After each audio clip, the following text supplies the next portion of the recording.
Hello guys, welcome to study master.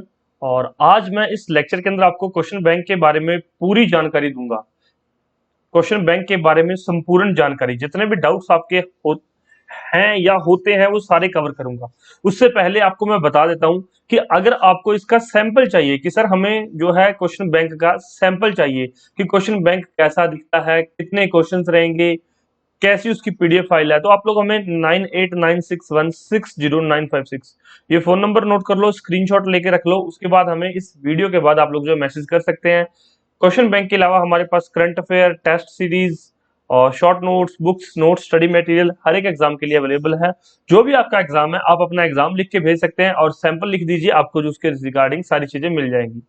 अब बच्चों, question bank क्या है? जैसे बैंक के अंदर पैसे होते हैं वैसे ही क्वेश्चन बैंक में बहुत सारे क्वेश्चंस दिए गए हैं। किस फॉर्म में दिए गए हैं? तो बच्चों बाइलिंगुअल होता है। जैसे आपका एग्जाम रहता है, अगर आप लोग हरियाणा से हैं, उत्तर प्रदेश से हैं, बिहार से हैं, तो आपको पता है कि राजस्थान से, तो एक साइड में जो है पेपर इंग्लिश के अंदर लिखा रहता है, एक साइड में हिंदी के अंदर होता है।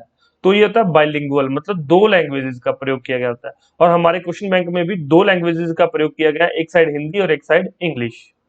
अब नेक्स्ट आपका डाउट रहता है कि सर इसमें कितने क्वेश्चंस हैं? तो बच्चों इसमें लगभग 22,000 क्वेश्चंस हैं। अब आपका कहने का मतलब है कि तो आपके माइंड में आ कि सर ये लगभग का क्या मतलब है 22,000? बच्चों इसमें क्वेश्चंस ऐड होते रहते हैं। जैसे ही कोई एग्जाम हो गया, उस एग्जाम के क्वेश्चंस इसमें फिर ऐड हो जाएंगी। नेक्स्ट जो है दोबारा से इसमें ऐड हो जाएंगे। आपको जो है ये क्वेश्चन बैंक वो आप तक कैसे पहुंचेंगे? वो हम अपने आप तक जो क्वेश्चन पहुंचा देंगे। जो नए क्वेश्चन होंगे वो सारे उसमें ऐड होते रहते हैं टाइम टू टाइम। ठीक है, तो अभी तक वहां उसमें 22,000 क्वेश्चन है, लेकिन आने वाले एक साल में उसमें शायद 23,000 क्वेश्चन हो जाए। तो ये एड ऑन चलता रहता है। इसके अलावा और कोई डाउट हो बच्चों का? वो है क्या है, कौन कौन से सब्जेक्ट कवर्ड होते हैं? ये आपका बहुत कॉमन डाउट है, कौन कौन से सब्जेक्ट कवर होते हैं और किस तरह से दिए गए होते हैं। तो बच्चों सबसे पहला सब्जेक्ट हम मानते हैं हिस्ट्री। हिस्ट्री के अंदर तीन पार्ट हैं, एंशियंट, मेडिवल और मॉडर्न। तो तीनों को अलग अलग चैप्टर वाइज दिया हुआ है। चैप्टर वाइज मतलब एक एक चैप्टर। जैसे आपकी जो स्पेक्ट्रम की बुक है या फिर इसके अलावा कोई और बुक्स हैं जो एनसीईआरटी की बेसिक बुक्स हैं जो आप पढ़ते हैं, तो उसके चैप्टर्स के अकॉर्डिंग आपको जो है सारे क्वेश्चंस दिए गए। एक चैप्टर उसके जितने भी क्वेश्चंस बनते हैं जो पहले पेपर में आए हुए हैं और जो आगे आने की संभावना है वो सारे क्वेश्चंस। इसी तरह से मेडिवल और modern, polity, economy, geography, science. Science के अंदर चार पार्ट हैं, बायो, फिजिक्स, केमिस्ट्री और जो है इसमें साइंस एंड टेक्नोलॉजी का पार्ट भी है। इकोनॉमी के अंदर जो है इकोनॉमी भी सारी आपको करवाई गई। जियोग्राफी के अंदर दो पार्ट है, वर्ल्ड जियोग्राफी और इंडियन जियोग्राफी, अलग अलग करके दिए गए। इसके अलावा इन्वायरमेंट, एनवायरमेंट से संबंधित पेपर में क्वेश्चन जरूर पूछे जाते हैं। तो ये आपके सारे बेसिक्स जो है कवर्ड है। इसके अलावा कंप्यूटर के क्वेश्चंस भी उसमें दिए गए हैं। और एक जनरल अवेयरनेस की अलग से आपको फाइल्स में प्रोवाइड की जाती है, जनरल अवेयरनेस, जिसके अंदर की कोई भी बेसिक क्वेश्चन होता है जो आपके हिस्ट्री, पॉलिटी, इकोनॉमी, जियोग्राफी में कवर ना होके किसी अलग टॉपिक से आ जाता है। इसके अलावा आर्ट एंड कल्चर भी इसमें कवर किया गया है। तो ये सारे सब्जेक्ट आपके इसमें कवर है। कहने का क्या तात्पर्य है, जनरल स्टडीज जिस पेपर में जीएस आता है उसके लिए क्वेश्चन बैंक आपको बहुत हेल्पफुल रहेगा। अब क्या फायदा है क्वेश्चन बैंक का? बच्चों आपको पता है कि जो एग्जाम्स के अंदर आप लोग पढ़ते रहते हैं, आपने कभी कोई क्वेश्चन अटेम्प्ट किया पेपर में, आप लोग देखते हैं कि वो आपका गलत हो गया, उसके बाद क्या करते हैं आप लोग?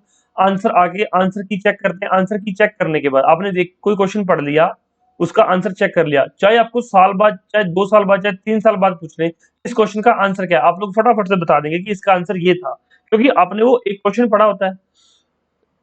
उसी तरह से क्वेश्चन बैंक के अंदर बहुत सारे क्वेश्चंस दिए गए हैं। जब आप वो क्वेश्चन की प्रैक्टिस करते हैं तो पेपर में जाके वैसा ही स्टेटमेंट, वैसा ही क्वेश्चन, वैसी स्टेटमेंट पढ़ के आपको याद आ जाता है कि ये क्वेश्चन मैंने पढ़ा हुआ और इसका आंसर तो ये है। तो ये क्वेश्चन बैंक का फायदा है कि आपको सारे फैक्ट याद हो जाते हैं, क्योंकि एक एक क्वेश्चन में एक या दो फैक्ट, हर एक क्वेश्चन में एक या दो फैक्ट आपको दिए रहते हैं और वो आप अच्छे से उनको जो है याद कर लेते हैं। एक एक फैक्ट आप लोग याद करते जाएंगे तो बहुत चीजें आपकी क्लियर हो जाएंगी। एक प्रैक्टिकल एग्जांपल देता हूं मैं। अगर कोई नल, कोई टूटी जो होती है पानी वाली, पानी का जो नल होता है, उससे अगर एक एक बूंद टपक रही है, आप कोशिश करेंगे एकदम से उसके नीचे हाथ भर ले, तो आपका हाथ नहीं भरा जाएगा, उसमें पानी नहीं आएगा, गिलास नहीं भरा जाएगा। लेकिन आप पूरी रात लगा के उसके नीचे बाल्टी छोड़ दें तो सुबह तक शायद वो बाल्टी भी भर जाए। मतलब एक एक बूंद से पूरी बाल्टी भर सकती है।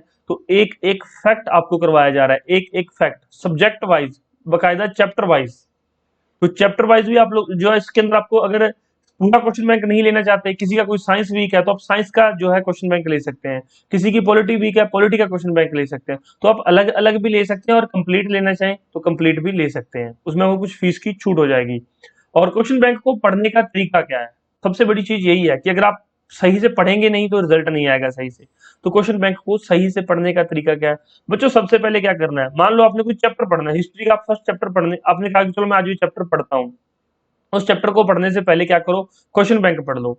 आपको 15 मिनट, 30 मिनट या 50 मिनट भी लग सकते हैं, आपकी स्पीड पे डिपेंड करता है। आप फटाफट से वो क्वेश्चन बैंक पढ़ लो कि ये क्वेश्चन है इसका ये आंसर है, ये क्वेश्चन है इसका ये आंसर है। ये करने के बाद मान लो आपको इस पे लगे 1 घंटा लग गया, ये करने के बाद आप लोग चैप्टर को पढ़ो, हिस्ट्री का पहला चैप्टर पढ़ो। आप देखोगे कि आपने जो पढ़ा है, जो आपने क्वेश्चंस कवर किए, वो सारे ही आगे लिखे हुए हैं उस चैप्टर में लिखे हुए हैं। लेकिन अगर आप वो क्वेश्चन बैंक पढ़े बिना कोशिश करोगे ना पढ़ने की, तो आप लोग पढ़ते जाओगे लेकिन समझ में नहीं आएगा कि फैक्ट कहाँ पे, क्वेश्चन कहाँ से आ रहा है, फैक्ट कहाँ पे, क्वेश्चन कहाँ से आएगा पेपर में। तो ये चीजें आपको कंफ्यूज करेंगी। तो इस तरह से पहले क्वेश्चन बैंक से क्वेश्चन अटेम्प्ट करो, उसके बाद अपना जो भी बुक है, जो भी नोट्स है, उसको रिवाइज कर लो, उसको पढ़ाई कर लो, उसको जैसे मर्जी आप उसकी तैयारी कर सकते हैं। तो ये इन्फॉर्मेशन थी आप सबके लिए क्वेश्चन बैंक के बारे में, पूरी जानकारी। आप जिस भी एग्जाम की तैयारी कर रहे हैं अपना एग्जाम लिख के भेज दीजिए, अपना नाम लिख के भेज दीजिए, सैंपल आपको मिल जाएंगे। उसके बाद कुछ फीस पे करके आप लोग जो है क्वेश्चन बैंक पूरा डाउनलोड कर सकते हैं। कोई डाउट हो तो कमेंट बॉक्स ओपन है आपके लिए, कमेंट करके पूछ सकते हैं। Thank you so much, take care, bye bye, God bless you all, आपका दिन शुभ रहे, धन्यवाद।